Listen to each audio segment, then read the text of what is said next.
Fun travel and മൂവീസിൻ്റെ മറ്റൊരു എപ്പിസോഡിലേക്ക് എല്ലാവർക്കും സ്വാഗതം. കഴിഞ്ഞ എപ്പിസോഡിൽ നമ്മൾ കോഴിക്കോട് നിന്നും ബാംഗ്ലൂർ വരെയുള്ള യാത്രയാണ് കാണിച്ചിരുന്നത്. അതിനുശേഷമുള്ള കാഴ്ചകളാണ് ഈ എപ്പിസോഡിൽ വരുന്നത്. അന്ന് വൈകുന്നേരം നമ്മൾ ബാംഗ്ലൂരിൽ എത്തുകയുണ്ടായി. അതിനുശേഷം നമ്മൾ ആദ്യമായിട്ട് കണ്ടിരിക്കുന്നത് മാൾ ഓഫ് ഏഷ്യ എന്ന് പറയുന്ന ഈ മാളാണ്. ബാംഗ്ലൂരിലുള്ള വളരെ വലിയൊരു മാളാണിത്. ഏഷ്യയിൽ തന്നെ വലിയ ഒരു മാളാണ് എന്ന് ആളുകൾ പറയുകയുണ്ടായി. കൃത്യമായിട്ട് എനിക്കറിയില്ല.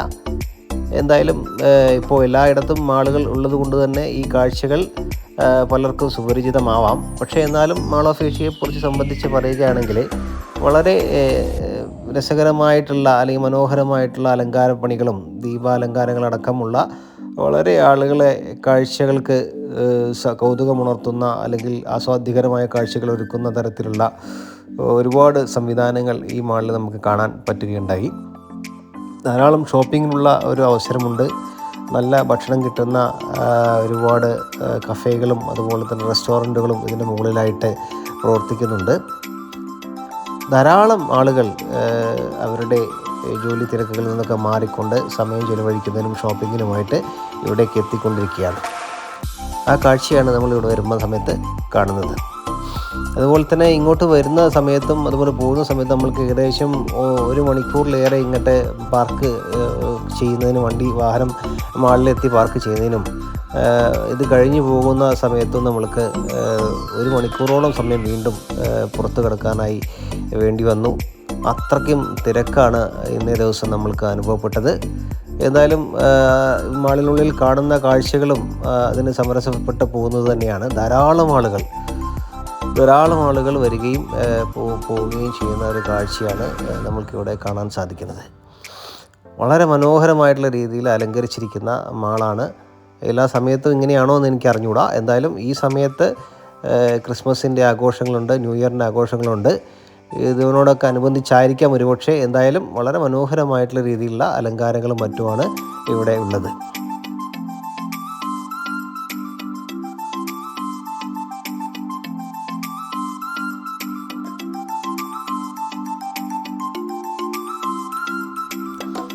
ഈ മാളിൽ 3 ബേസ്മെൻറ്റ്, ഒരു ഗ്രൗണ്ട് ഫ്ലോറ്, അതിന് മുകളിലേക്ക് വീണ്ടും 4 നിലകൾ. ഇത്തരത്തിൽ ആകെ 8 നിലകളുള്ളതായിട്ടാണ് കാണാൻ സാധിച്ചത്. ഓരോ നിലകളിലും വ്യത്യസ്ത തരത്തിലുള്ള ഷോപ്പുകളാണ് സ്ഥിതി ചെയ്യുന്നത്. സാധാരണ എല്ലാ മാളുകളിലും ഉള്ളതുപോലെ തന്നെയാണ് നമുക്ക് തോന്നിയിട്ടുള്ളത്. അതുപോലെ തന്നെ ഇതിൻ്റെ ഫ്ലോറുകളൊക്കെ വളരെ മനോഹരമായിട്ടുള്ള രീതിയിലാണ് പണിതിട്ടുള്ളത്. ടൈലുകളാവട്ടെ വളരെ നമുക്ക് രസം തോന്നുന്ന രീതിയിൽ, പ്രത്യേകിച്ച് അതിനൊരു 3 ഡയമെൻഷൻ രീതിയിലൊക്കെ നമുക്ക് കാണാൻ സാധിക്കുന്ന അല്ലെങ്കിൽ തോന്നുന്ന രീതിയിലൊക്കെയാണ് അതിൻ്റെ പണി പൂർത്തീകരിച്ചിട്ടുള്ളത്. അതുപോലെ ഇത്തരത്തിൽ കാണുന്ന ദീപാലങ്കാരങ്ങൾ മാളിൻ്റെ മുകൾ ഭാഗത്ത് റൂഫിൽ നിന്നിങ്ങനെ തൂക്കി താഴേക്ക് വരുന്ന ഇത്തരത്തിലുള്ള അലങ്കാരങ്ങൾ വളരെ മനോഹരമാണ്. നമ്മൾ ഈ ഫോട്ടോയിൽ കാണുന്നതിനേക്കാൾ ഉപരിയായിട്ട് അത് നേരിട്ട് കാണുന്ന സമയത്ത് കൂടുതൽ മനോഹരങ്ങളാണവ എന്ന് നമ്മൾക്ക് ബോധ്യമാവുന്നതാണ് ഇതിൻ്റെ കാഴ്ചകൾ. ഇത്തരത്തിൽ മാളിന് റൂഫിൽ നിന്നും താഴേക്ക് വരുന്ന ഈ അലങ്കാരങ്ങൾ മാത്രമല്ല, പലതരത്തിലുള്ള അലങ്കാരങ്ങൾ ഇത്തരത്തിൽ നമ്മൾക്ക് ഈ മാളിൻ്റെ മുകൾ ഭാഗത്തു നിന്ന് താഴേക്ക് ഇന്ന് തൂക്കിയിട്ടിരിക്കുന്നതായിട്ട് കാണാൻ സാധിക്കും. നമ്മളെ വിസ്മയിപ്പിക്കുന്ന തരത്തിലുള്ള ദൃശ്യങ്ങളാണ് അവ പലതും. താഴെ നമുക്ക് ക്രിസ്മസിനോടനുബന്ധിച്ചും അതുപോലെ തന്നെ ന്യൂ ഇയറിനോടനുബന്ധിച്ചും ഒക്കെയുള്ള മറ്റ് അലങ്കാരങ്ങളും ക്രിസ്മസ് ട്രീ അടക്കമുള്ള കാര്യങ്ങളൊക്കെ കാണാൻ സാധിക്കുന്നതാണ്. ഇതിൻ്റെ ഓരോ ഫ്ലോറിലും വ്യത്യസ്തങ്ങളായിട്ടുള്ള ഷോപ്പുകളാണെന്ന് പറഞ്ഞു. സാധാരണ നമ്മൾ കാണാറുള്ളത് പോലെ തന്നെ ഏറ്റവും മുകളിലത്തെ നിലയിലാണ് റെസ്റ്റോറൻറ്റുകളും മറ്റ് കോഫി കഫേകളും ഒക്കെ സ്ഥിതി ചെയ്യുന്നത്.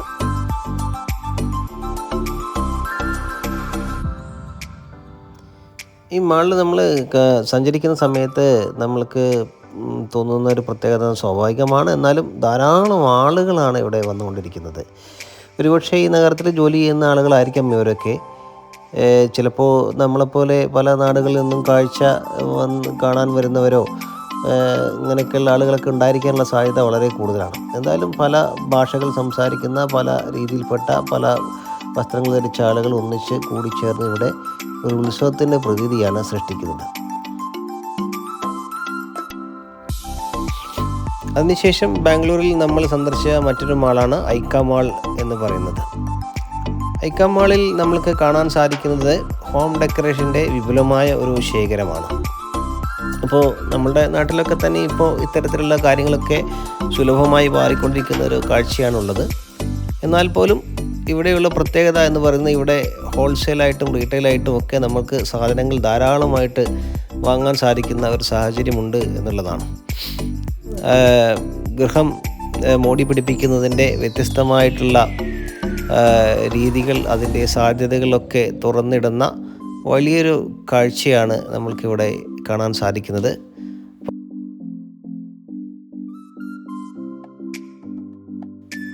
ഇത്തരത്തിലുള്ള ഹോം ഡെക്കറേഷനുകളുടെ വിപുലമായ ശേഖരത്തിനോടനുബന്ധമായി തന്നെ ഈ മാളിൽ വലിയൊരു ഫുഡ് കോർട്ട് കൂടി പ്രവർത്തിച്ച് വരുന്നതാണ്.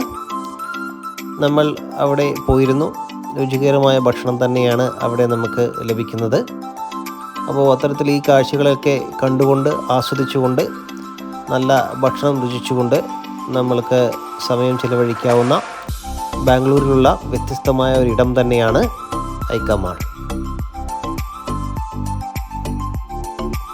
ഈ കാഴ്ചകളെല്ലാം ചിത്രീകരിച്ചിരിക്കുന്നത് ലച്ചുവാണ്. വളരെ മനോഹരമായിട്ടുള്ള രീതിയിൽ നമ്മൾക്ക് വേണ്ടി കാഴ്ചകൾ ഒപ്പിയെടുക്കുകയും പലതരത്തിലുള്ള പോസുകളും പലതരത്തിലുള്ള ആംഗിളുകളുമൊക്കെ തിരഞ്ഞെടുത്തുകൊണ്ട് ഇതിനെ മനോഹരമാക്കി തീർത്തതിൽ ലച്ചുവിന് വലിയൊരു പങ്കുണ്ട്. ഇത്തരത്തിലുള്ള ഒരുപാട് ഇപ്പോൾ നമ്മൾ കാണുന്ന തരത്തിലുള്ള ഒരുപാട് ക്രോക്കറി ഐറ്റംസ്, ഒരുപാട് എണ്ണിയാൽ ഒടുങ്ങാത്ത അത്ര ആർട്ടിക്കിൾസും മറ്റു തരത്തിലുള്ള പലതരത്തിലുള്ള പാരാഫെർണാലിയാസ്, ഗൃഹം അലങ്കരിക്കുന്നതിന് വേണ്ടിയിട്ടുള്ള കാര്യങ്ങളൊക്കെ നമുക്കിവിടെ കാണാൻ സാധിക്കും. നമ്മൾ അതിശയിപ്പിക്കുന്ന രീതിയിലുള്ള വിപുലമായിട്ടുള്ള ഒരു ശേഖരം തന്നെയാണ് ഇവിടെ നമ്മളെ കാത്തിരിക്കുന്നത്. ബാംഗ്ലൂരിൽ വരുന്ന സമയത്ത് പോവുക, കാണുക, ആസ്വദിക്കുക, പറ്റുമെങ്കിൽ പർച്ചേസ് ചെയ്യുക, ഗൃഹം അലങ്കരിക്കുക. തൊട്ടടുത്ത ദിനം ബാംഗ്ലൂർ സിറ്റിയോട് നമ്മൾ വിട പറഞ്ഞു ഹൊഗനേക്കിലേക്കുള്ള യാത്ര തിരിക്കുകയുണ്ടായി. അത്തരത്തിലുള്ള ഹൊഗനേക്കിലേക്കുള്ള യാത്രയുടെ കാഴ്ചകളാണ് നമ്മളിനി കാണാൻ പോകുന്നത്. ഇത്തരത്തിലുള്ള ഈ റോഡ് ഹൊഗനേക്കിലേക്ക് എത്തുന്നവരെ നല്ല രീതിയിലുള്ളതായിരുന്നു. വനത്തിലൂടെ കടന്നു പോകുന്ന ഈ റോഡിൻ്റെ അവസാന ഭാഗം കുറച്ച് സ്ഥലങ്ങൾ മോശമാണ്. എന്നാലും യാത്ര ഏകദേശം 3 മണിക്കൂറോളം യാത്ര ചെയ്താൽ നമ്മൾക്ക് ബാംഗ്ലൂരിൽ നിന്നും ഹൊഗനേക്കിൽ എത്തിച്ചേരാൻ സാധിക്കുന്നതാണ്.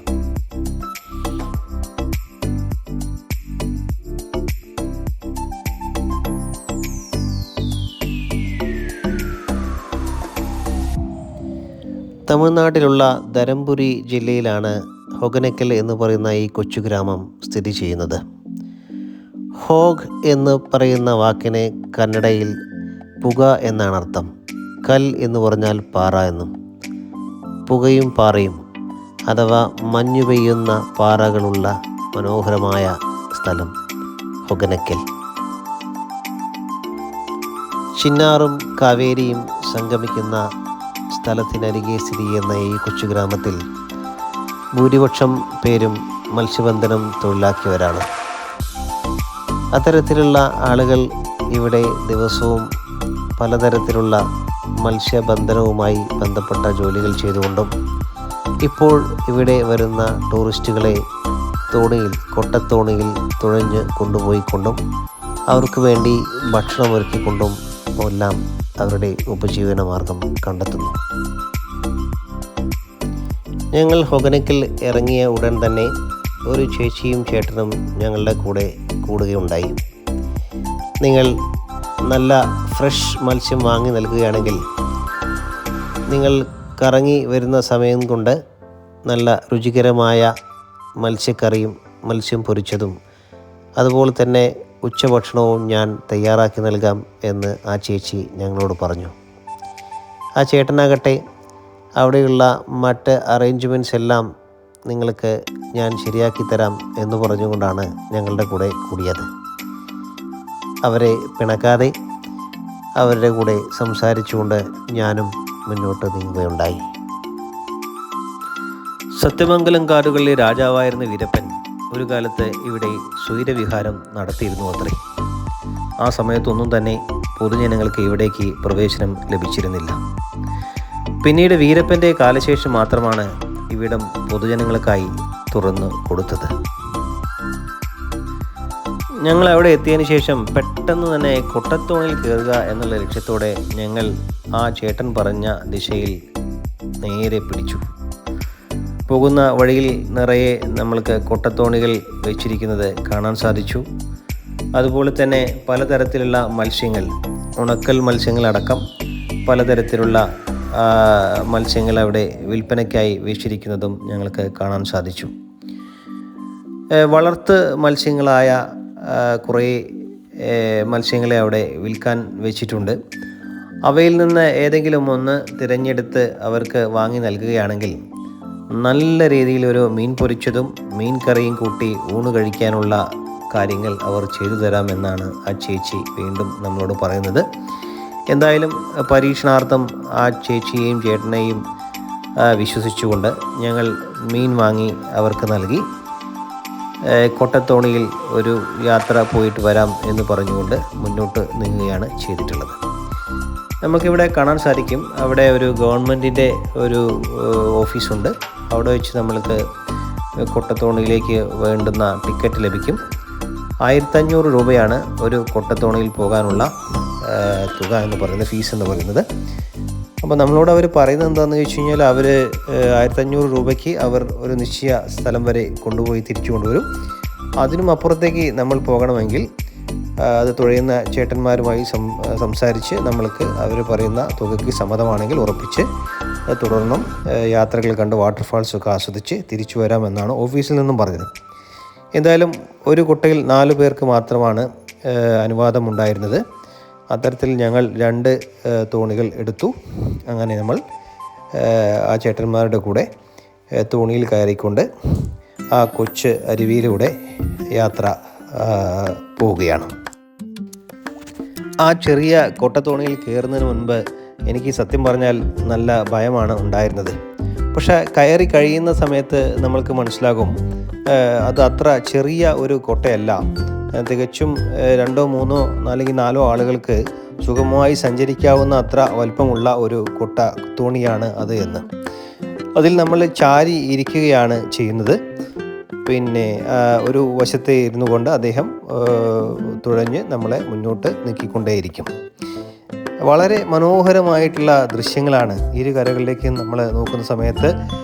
പച്ച പിടിച്ചു നിൽക്കുന്ന മലകളും അതുപോലെ തന്നെ വലിയ പാറക്കൂട്ടങ്ങളും ഒക്കെയായി നമ്മളുടെ ഭാവനയ്ക്ക് അതീതമായിട്ടുള്ള ഒരു സ്വർഗീയമായിട്ടുള്ള സ്ഥലങ്ങളിൽ എത്തുന്ന ഒരു അനുഭൂതി ആദ്യം അവിടെ സന്ദർശിക്കുന്ന ഏതൊരു സന്ദർശകനും ഉണ്ടാവും എന്നുള്ളത് ഒരു സത്യമാണ്. ഞാൻ ചേട്ടനാകട്ടെ ആ സ്ഥലത്തെക്കുറിച്ചും അതുപോലത്തെ വീരപ്പനെക്കുറിച്ചും നരൻ സിനിമയെക്കുറിച്ചും മോഹൻലാലിനെ കണ്ടതിനെക്കുറിച്ചുമൊക്കെ വാതോരാതെ ഞങ്ങളോട് സംസാരിച്ചു കൊണ്ടിരുന്നു. എന്തായാലും ഒരിക്കലും മറക്കാനാവാത്ത അനുഭവമാണ് ഈ യാത്ര ഓരോ സഞ്ചാരിക്കും നൽകുന്നത് എന്ന് പറയാൻ ഞാൻ ആഗ്രഹിക്കുകയാണ്.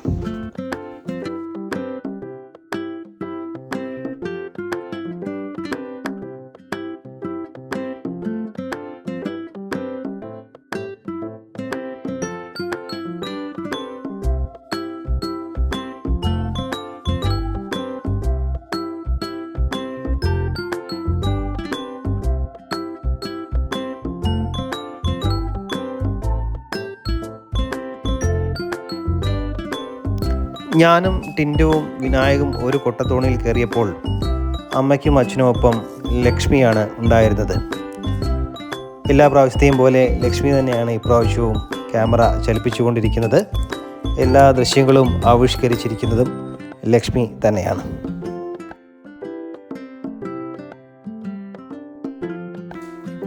നിശ്ചലമായി തോന്നുന്ന ആ അരുവിയിൽ നല്ല ഒഴുക്കുണ്ട് എന്നും ഏകദേശം 70 അടിയോളം വെള്ളം നിൽക്കുന്നു എന്നും പറഞ്ഞത് തികച്ചും അവിശ്വസനീയമായി തോന്നുകയുണ്ടായി. എന്തായാലും മഴക്കാലത്ത് ആ ഉയർന്നു കാണുന്ന പാറക്കെട്ടിനെയും ഉയരത്തിൽ മഴവെള്ളം നിറഞ്ഞ് കവിയും ആ നദിയിൽ എന്ന് പറയുമ്പോൾ നമ്മൾക്ക് അതിശയം.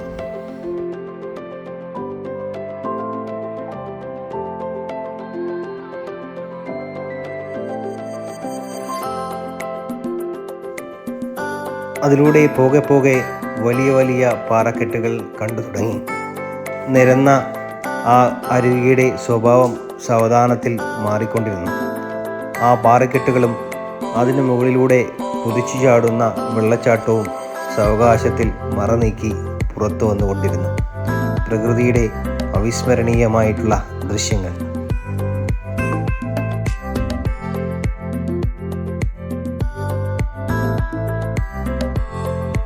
ഏറ്റവും വലിയ വെള്ളച്ചാട്ടത്തിന് അരികിലേക്ക് പോകണമെങ്കിൽ 2000 രൂപ തോണിക്ക് വെച്ച് തരണമെന്ന് ആ ചേട്ടൻ ഞങ്ങളോട് പറയുകയുണ്ടായി. ചെറിയ രീതിയിലുള്ള പേശകൾക്കൊടുവിൽ കൊണ്ടുപോകാമെന്നും 1000 രൂപ വെച്ച് നൽകണമെന്നും അവർ പറഞ്ഞത് ഞങ്ങളും സമ്മതിച്ചു.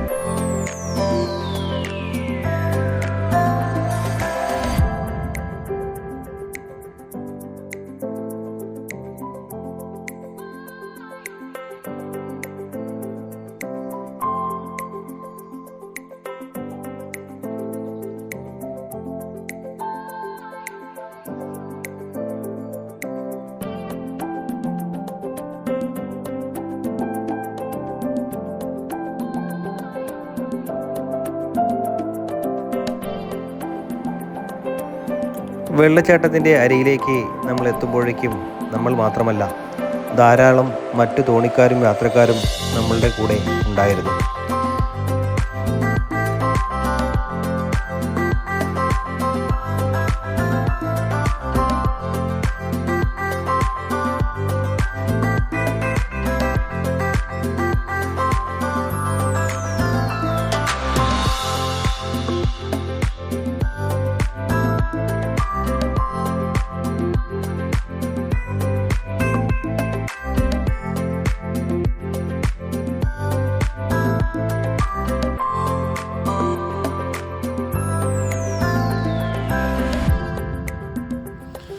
ഉച്ചയോടടുത്ത സമയത്താണ് ഞങ്ങൾ ഇത്തരത്തിൽ യാത്ര ചെയ്തുകൊണ്ടിരുന്നത്. അതുകൊണ്ട് തന്നെ സൂര്യൻ്റെ നല്ല ചൂട് നമ്മൾക്ക് അനുഭവപ്പെട്ടിരുന്നു. എന്നാൽ വെള്ളച്ചാട്ടത്തിൻ്റെ അരികിലേക്ക് എത്തുന്ന സമയത്ത് നമ്മൾക്ക് ആ ചൂടിന് ശമനം തോന്നുകയും ചെറിയ രൂപത്തിലുള്ള തണുപ്പ് അനുഭവപ്പെടുകയും ചെയ്തുകൊണ്ടിരുന്നു.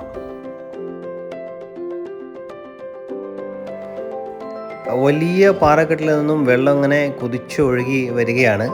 നമുക്കത് നേരിട്ട് കാണാൻ സാധിക്കും.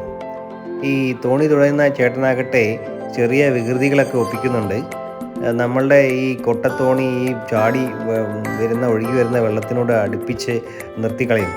അപ്പോൾ നമ്മളാകെ ഒന്ന് നനഞ്ഞു മുഴുവനായിട്ട് നനയില്ല, എന്നാലും നനയുന്ന ഒരവസ്ഥ വരും. അതിൽ നിന്ന് ചിതറിക്കൊണ്ട് ഒഴുകുന്ന ആ വെള്ളം മാത്രമല്ല, അതിൻ്റെ പുക പോലെ മുഴുവനായിട്ട് ഒരു കുളിർമയാണ് ആ വെള്ളച്ചാട്ടത്തിന് അരികെ എത്തുമ്പോൾ. തോണി ഒന്ന് അടുപ്പിച്ച് കഴിഞ്ഞ് കഴിഞ്ഞാൽ നമ്മളും ചെറിയ രൂപത്തിൽ നനയും. വല്ലാത്തൊരു അനുഭവമാണ്. ആ വെള്ളത്തിനാകട്ടെ ഭയങ്കര ഐസ് പോലെ നല്ല തണുത്ത വെള്ളമാണ്. നദിയിൽ തൊട്ടാലും നമ്മൾക്ക് ആ തണുപ്പ് അനുഭവപ്പെടും. അതിനേക്കാൾ ഉപരി ഈ ഒഴുകി വരുന്ന വെള്ളത്തിന് ഭയങ്കര കുളിർമയാണ്. ഐസ് പോലെ കുളിരുള്ള നല്ല തെളിഞ്ഞ ജലം ഒരു വല്ലാത്ത അനുഭവമാണ് നമുക്ക് നൽകുന്നത്. ഒരിക്കലും മറക്കാനാവാത്ത ഒരു തവണ എന്തായാലും പോയി ആസ്വദിക്കേണ്ട ഒരിടം തന്നെയാണ് ഹൊഗനക്കൽ എന്ന് അടിവരയിട്ട് പറയുന്ന ഇതാണ് ഈ തരത്തിലുള്ള അനുഭവം.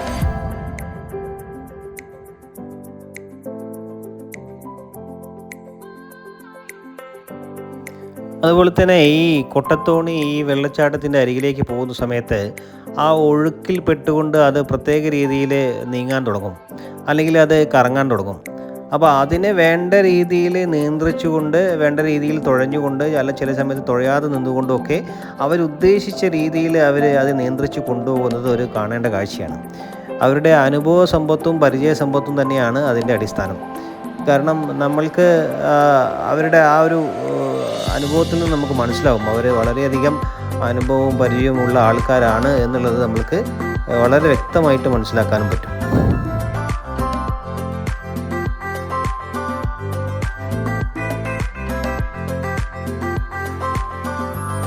അങ്ങനെ നമ്മൾ ഇവിടുന്ന് വീണ്ടും യാത്ര തുടരാൻ തീരുമാനിക്കുകയും ആ ചേട്ടന്മാർ പറഞ്ഞ പ്രകാരം വലിയ വെള്ളച്ചാട്ടത്തിൻ്റെ അരികിലേക്ക് പോകാൻ തീരുമാനിക്കുകയാണ് ചെയ്യുന്നത്. ഏകദേശം 1.5 മണിക്കൂറോളം നീണ്ടു നിൽക്കുന്ന യാത്രയാണ്. അതിൻ്റെ ചെറിയ ദൃശ്യങ്ങളാണ് നമ്മൾക്ക് ഇവിടെ ചേർത്തിട്ടുള്ളത്. ഒരുപാട് നീണ്ട ദൃശ്യങ്ങൾ യഥാർത്ഥത്തിലുള്ളതാണ്. അത്രയധികം വലിയ ഒരു വീഡിയോ ആയി പോകും എന്നുള്ള ഭയം കാരണം നമ്മളതിൻ്റെ ചെറിയ ചെറിയ പോർഷനുകളാണ് ഇവിടെ കാണിച്ചിട്ടുള്ളത്.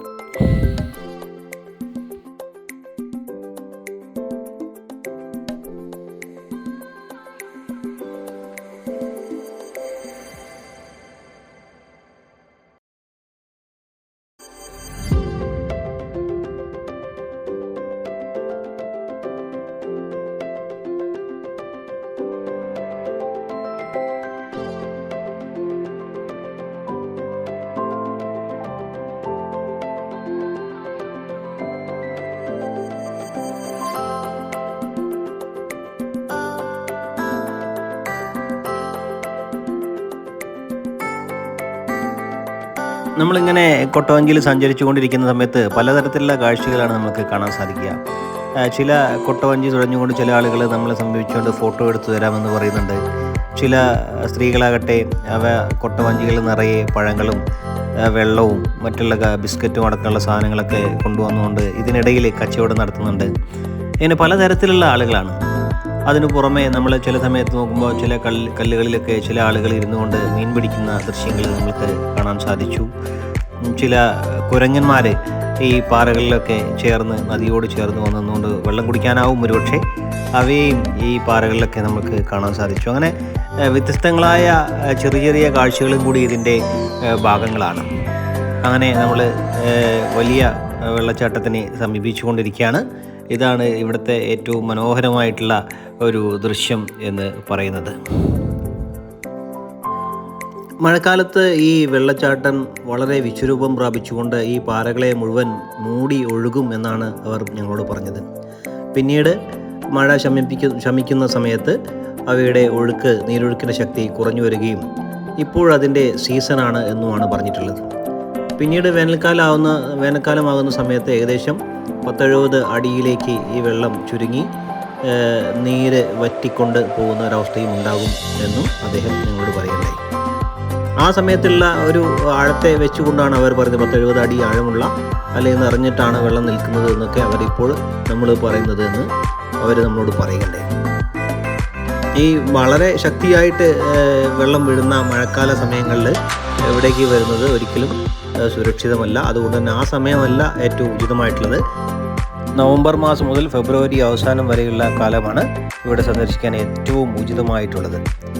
ആ സമയത്താണ് നമ്മൾക്ക് സുരക്ഷിതമായിട്ടുള്ള രീതിയിൽ വെള്ളച്ചാട്ടം കണ്ടുകൊണ്ട് ഇവിടെ ആസ്വദിക്കാനാവുക. അങ്ങനെ നമ്മൾ യാത്ര കഴിഞ്ഞ് തിരികെ എത്തി.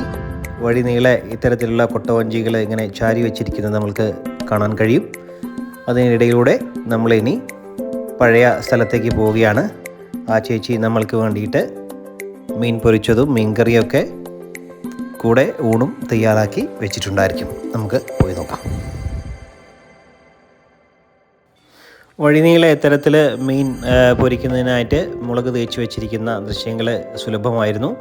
അതുപോലെ തന്നെ വ്യത്യസ്ത രീതിയിലുള്ള മത്സ്യങ്ങളും വിൽക്കാൻ വെച്ചിരിക്കുന്ന ദൃശ്യങ്ങൾ നമുക്ക് കാണാൻ സാധിച്ചു. നമ്മൾ അവരെയൊക്കെ പിന്നിട്ടുകൊണ്ട് നമ്മുടെ ആ ചേച്ചിയെ കണ്ടുമുട്ടി. പറഞ്ഞതുപോലെ തന്നെ വളരെ സ്വാദിഷ്ടമായ രീതിയിലുള്ള ഭക്ഷണം നമ്മൾക്ക് വേണ്ടി അവർ തയ്യാറാക്കി വെച്ചിരുന്നു. നമ്മളത് പാർസലാക്കി വാങ്ങുകയാണ് ചെയ്തിട്ടുള്ളത്. പിന്നീട് വണ്ടിയിൽ വന്ന് നമ്മൾ കഴിക്കുകയും ചെയ്തു. ഇന്നുവരെ കഴിച്ചതിൽ വെച്ച് വളരെ സ്വാദിഷ്ടമായ ഭക്ഷണമാണ് എന്ന് എല്ലാവരും അടിവരയിട്ട് സമ്മതിച്ച ഒരു ഭക്ഷണമായിരുന്നു. ആ ചേച്ചിക്ക് ഒരുപാട് നന്ദി പറയുകയാണ്. സന്തോഷം. അങ്ങനെ ഭക്ഷണം കഴിഞ്ഞു. ഇനി ഹൊഗനക്കലിനോട് നമ്മൾ വിട പറയുകയാണ്. നമ്മുടെ യാത്ര ഇവിടെ പൂർത്തിയാക്കുന്നു. പോകുന്ന വഴിയിൽ കോയമ്പത്തൂർ ഇറങ്ങണമെന്ന് പ്ലാൻ ഉണ്ടായിരുന്നു. പക്ഷേ നമ്മൾ അധിക സമയം ഇവിടെ ചിലവഴിച്ചാൽ കഴിയുമെന്ന് തോന്നുന്നില്ല. എന്തായാലും എല്ലാവർക്കും നന്ദി. Thank you.